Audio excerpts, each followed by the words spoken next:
La politique du gouvernement, c'est de rendre circulables la plupart des voies de nos villes pour le bonheur des usagers.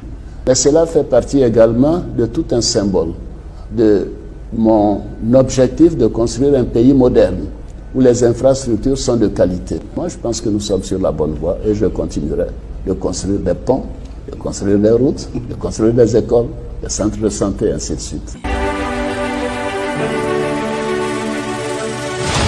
2020, les routes ivoiriennes bitumées sont de plus en plus rajeunies sur toute l'étendue du territoire national.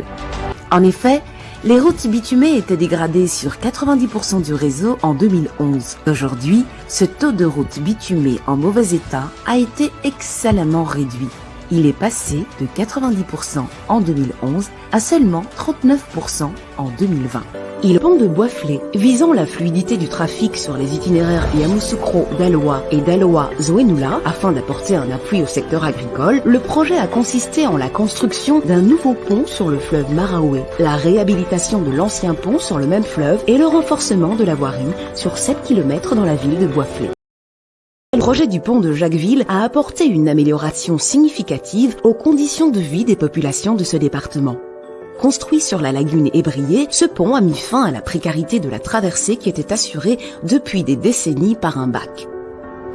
Désormais, c'est un gain de temps inestimable pour les populations de cette presqu'île qui voient d'ailleurs leur activité agricole, touristique et industrielle connaître un véritable essor. Quant au bitumage de l'axe Ferké-Wongolo, il apporte une touche importante à la sécurité du trafic dans cette localité.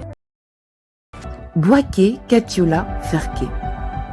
Longue de 220 km, est une partie importante du corridor communautaire Abidjan-Ouagadougou-Bamako. Elle traverse 3 régions du pays, à savoir le Béké au centre, le Hambol au centre-nord et le Tchologo au nord. Yamoussoukro, Boisflé, Daloa. La réhabilitation de cet important axe routier contribue aujourd'hui au renforcement des bases de croissance économique dans les régions ouest, nord-ouest et centre-ouest du pays. L'axe Ferké-Wongolo. Longue de 46 km, le renforcement de cette voie a permis la remise à neuf de sa chaussée en 2x2 voies, la construction d'une voie express en 2x2 voies pour la traversée de la ville de Ferké-Sédou et la dotation en aire de repos pour les poids lourds qui effectuent de longues distances. PK 109 Divo-Gagnois. Les travaux de renforcement de l'axe PK 109 Divo-Gagnois, long de 167 km, facilitent désormais l'accès à 3 importantes régions de la Côte d'Ivoire, à savoir la région de l'Agnébi-Tiassa, la région du Lot-Djibois et la région du Go. Pour la route de l'Est qui relie la Côte d'Ivoire au Ghana. Les travaux ont porté notamment sur la réhabilitation du tronçon Abidjan-Adzopé, long de 104 km. Ce projet aura permis d'améliorer la sécurité du trafic, mais surtout d'accroître les échanges entre Abidjan et les villes de l'Est du pays. À ce tronçon s'ajouteront entre 2014 et 2017 ceux d'Adzopé à Bingoro et à Bingoro à Nibi-Lekro, d'une longueur totale de 163 km. Autre axe international impacté, celui d'Abidjan, Ouangolondougou, frontière du Burkina Faso. Il porte l'allongement de l'autoroute entre la ville d'Abidjan et celle de Yamoussoukro.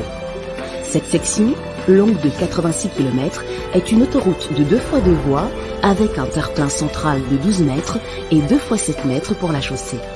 Dans le sud-est du pays, les travaux sont importants, ont bénéficié de projets structurants. La construction d'une autoroute entre Abidjan et Grand-Bassam et la réhabilitation de l'axe Aboisseau-Noué. L'autoroute Abidjan-Bassam, longue de 28 km, est de type 2x3 voies. Ces travaux ont été scindés en 2 sections, dont la première part de la place Akwaba à Gonzagueville et la deuxième de Gonzagueville à Grand-Bassam.